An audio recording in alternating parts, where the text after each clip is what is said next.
좌초한 향유고래의 사체를 뒤집어 보면 온몸에 똑같은 무늬가 찍혀 있습니다. 지름 10cm쯤 되는 동그란 흉터가 머리부터 꼬리까지 셀 수 없이 많이요. 동전을 눌러 찍은 듯 정확한 원. 상처라기엔 너무 규칙적입니다. 저 깊고 어두운 바다에서 벌어진 어떤 싸움이 고래 몸에 도장처럼 남긴 자국이거든요. 상대는 오랫동안 전설로만 떠돌던 심해의 괴물이었습니다. 문제는 그 싸움이 벌어지는 곳이 너무 깊다는 데 있습니다. 인류는 아직 그 장면을 제대로 목격한 적이 없습니다.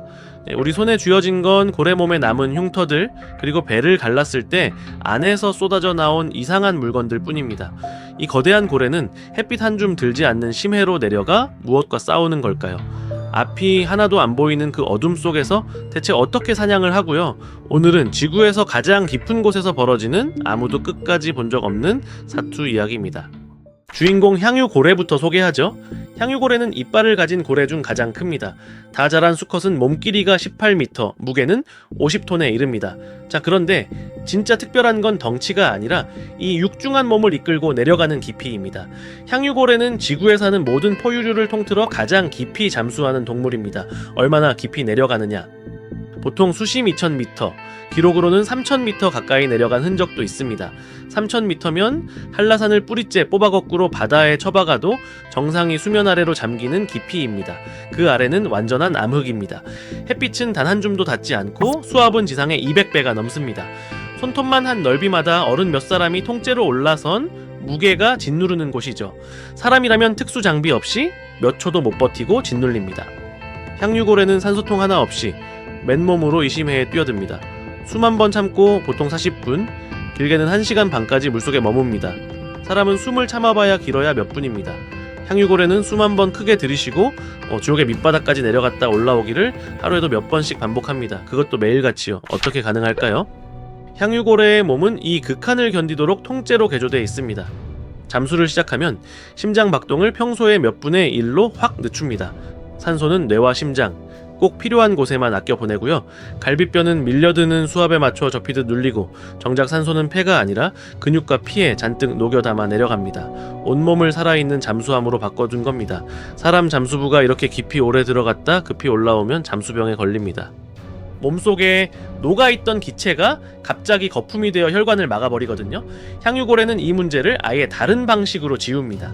내려가기 전에 폐의 공기를 오히려 대부분 비워버리고 필요한 산소는 기체가 아니라 근육과 피에 녹여가지고 가는 거죠. 거품이 될 공기 자체를 몸에 최소한만 남기는 겁니다. 수천만 년에 걸쳐 심해에 맞춰 다듬어진 몸이란 이런 겁니다. 대체 뭘 먹겠다고 이 고생을 사서 할까요? 답은 처음에 그 흉터로 이어집니다. 여기서 근본적인 문제가 하나 생깁니다. 수심 2000m의 심해는 눈을 아무리 크게 떠도 아무것도 안 보이는 완전한 어둠입니다. 이 캄캄한 데서 향유고래는 대체 무슨 수로 먹이를 찾아낼까요? 정답은 눈이 아니라 소리입니다. 향유고래의 그 거대한 머릿속에는 밀랍 같은 기름이 가득 찬 방이 들어 있습니다. 몸 길이의 3분의 1이 머리일 만큼 어마어마하게 크죠. 뱃사람들이 등불 기름으로 탐내던 그 향유고래 기름이 바로 여기서 나옵니다. 이 머리 전체가 하나의 거대한 음향 장비입니다. 여기서 딱딱 하는 강력한 클릭음을 앞으로 쏘아 보냅니다. 소리가 저 앞에 먹이에 부딪혀 메아리로 되돌아오면 그걸 듣고 먹이의 위치와 크기, 방향까지 순식간에 읽어냅니다. 빛이 없으니 소리로 어둠의 지도를 그리는 겁니다. 우리가 눈으로 보는 세상을 향유고래는 귀로 봅니다. 이 클릭음의 위력이 상상 이상입니다. 향유고래가 내는 소리는 230dB를 넘습니다. 동물이 내는 소리 중 지구에서 가장 큰 소리죠.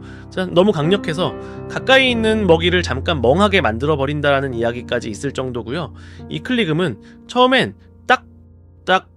딱 하고 느긋하게 울립니다. 먹이가 가까워질수록 향유고래는 클릭 강역을 점점 촘촘하게 좁혀갑니다. 자동차 후방 센서가 벽에 가까워질수록 삑삑 소리가 빨라지는 것과 똑같죠? 네, 그러다 먹이를 덮치기 직전에는 클릭이 하도 빨라져 직 하고 뭉개집니다. 연구자들은 이 소리만 듣고도 저 어둠 속에서 사냥이 언제 시작되고 언제 끝났는지를 알아냅니다.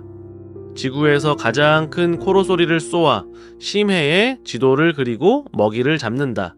향유고래는 그런 동물입니다. 한 가지 덧붙이면 향유고래는 사냥은 혼자 내려가서 하지만 결코 외톨이는 아닙니다. 암컷과 새끼들은 무리를 지어 수면 근처에 함께 머뭅니다. 어미가 먹이를 찾아 깊은 어둠으로 내려간 사이 남은 새끼는 무리의 다른 고래가 곁에서 지켜준다고 알려져 있죠.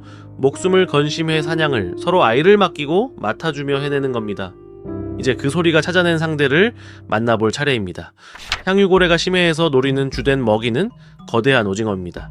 대완고징어, 그리고 남극의 차가운 바다에 사는 콜로설 스퀴드처럼 몸길이 10m를 훌쩍 넘기는 심해의 괴물들이죠. 한때 뱃사람들이 배를 통째로 휘감아 끌고 들어간다며 벌벌 떨던 전설의 크라켄, 그 전설의 실제 모델이 바로 이 거대 오징어입니다. 사람들이 그토록 두려워하던 바다 괴물이 향유고래에게는 그저 매일의 끼니인 겁니다. 특히 콜로설 스퀴드의 눈은 지구의 모든 동물을 통틀어 가장 큽니다. 지름이 거의 농구공만 하죠. 왜 이렇게 큰 눈이 필요했을까요? 유력한 해석은 어둠 속에서 소리 없이 다가오는 향유고래를 조금이라도 먼저 알아차리기 위해서라는 겁니다. 고래가 소리라는 무기를 갈고 닦는 동안 오징어는 농구공만 한 눈을 키워 맞선 거죠. 놀랍게도 인류가 살아있는 대완고징어를 처음으로 카메라에 담은 게 겨우 2004년입니다. 달에 사람을 보내고 한참이 지난 뒤에야 정작 발밑 바다에 사는 이 거대한 생물이 헤엄치는 모습을 처음 본 거죠. 그 전까지 대왕고징어는 죽어서 해변에 밀려온 사체나 향유고래 뱃속에 남은 흔적으로만 알려진 그야말로 전설 속 존재였습니다. 우리가 사진 한 장 못 구해 쩔쩔매던 그 시절에도 향유고래는 매일같이 심해로 내려가 이 괴물을 사냥하고 있었던 겁니다. 이 둘의 싸움은 대체 어떤 모습일까요? 솔직히 털어놓자면 우리는 그 장면을 거의 본 적이 없습니다. 싸움터가 워낙 깊고 어두워서 카메라를 들이대는 것부터가 극도로 어렵기 때문입니다. 사람을 달에 보내고 화성에 그 탐사선을 내려놓는 지금 이 순간에도 정작 발밑 바다에서 벌어지는 이 사투는 여전히 미스터리로 남아 있습니다. 자, 그런데도 우리가 이 전쟁이 있었다는 걸 아는 건 두 가지 증거 덕분입니다. 첫째는 맨 처음 말씀드린 그 흉터입니다. 좌초하거나 그물에 걸린 향유고래의 몸에는 지름 10cm에 달하는 크고 동그란 자국이 잔뜩 남아 있습니다. 거대 오징어의 빨판이 찍어 놓은 상처죠. 오징어가 마지막까지 빨판과 갈고리로 고래를 붙들고 늘어졌던 흔적입니다. 둘째는 향유고래의 뱃속입니다. 위장을 열어보면 미처 소화되지 못한 오징어의 단단한 부리가 수천 개씩 쏟아져 나옵니다. 부리 하나가 오징어 한 마리라 치면 이 고래 한 마리가 그동안 삼킨 오징어의 수가 어림잡아지죠. 자, 몸에 새겨진 흉터와 뱃속에 쌓인 부리가 저 아래에서 얼마나 치열한 싸움이 벌어졌는지를 조용히 증언하는 겁니다. 그 소화되지 않은 부리가 뜻밖의 보물을 만들어내기도 합니다. 향유고래는 뱃속에 쌓인 딱딱한 부리 뭉치를 이따금 밖으로 내보내는데 이게 바다를 오래 떠돌며 햇빛과 소금물에 굳으면 용연향이 됩니다. 한때 같은 무게의 금값에 맞먹던 최고급 향수의 원료였죠. 심해에서 벌어진 오징어와의 전쟁이 엉뚱하게도 인간에게는 향수 한 방울로 돌아온 겁니다. 대부분의 싸움에서 이기는 건 향유고래입니다. 그래도 거대 오징어가 순순히 잡아먹히기만 하는 건 아니에요. 마지막 순간까지 큰 빨판으로 고래의 얼굴을 붙들고 버티다 저 동그란 흉터를 훈장처럼 남기고 사라지는 거죠. 더 놀라운 건 이 전쟁이 어전을 일이 아니라는 사실입니다. 고래가 소리로 사냥하는 능력은 약 3,400만 년 전에 갖춰진 것으로 봅니다.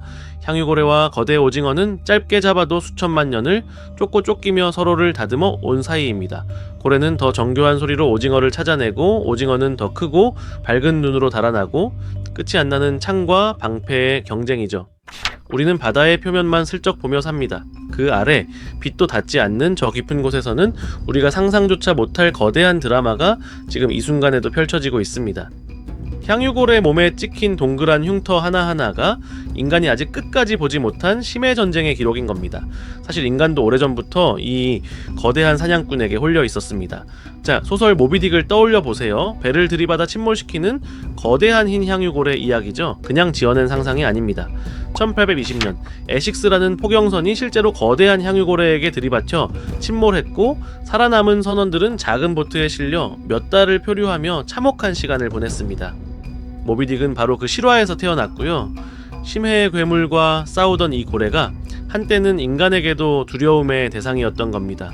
지구에서 가장 깊은 곳으로 내려가 전설 속 괴물과 싸우고 살아 돌아오는 사냥꾼, 그런 존재가 지금 이 순간에도 우리 발밑 바다를 헤엄치고 있다라는 것. 자, 저는 그 사실이 볼수록 아득하고 것도 경이롭습니다. 자, 언젠가 어느 바다에서 향유고래가 등을 둥글게 말고 심해로 사라지는 장면을 마주치거든 잠깐 떠올려 보세요. 저 고래가 지금 어둠 속 전설의 괴물을 만나러 내려가는 길이라는 걸요. 여기까지 고래를 부탁해였습니다.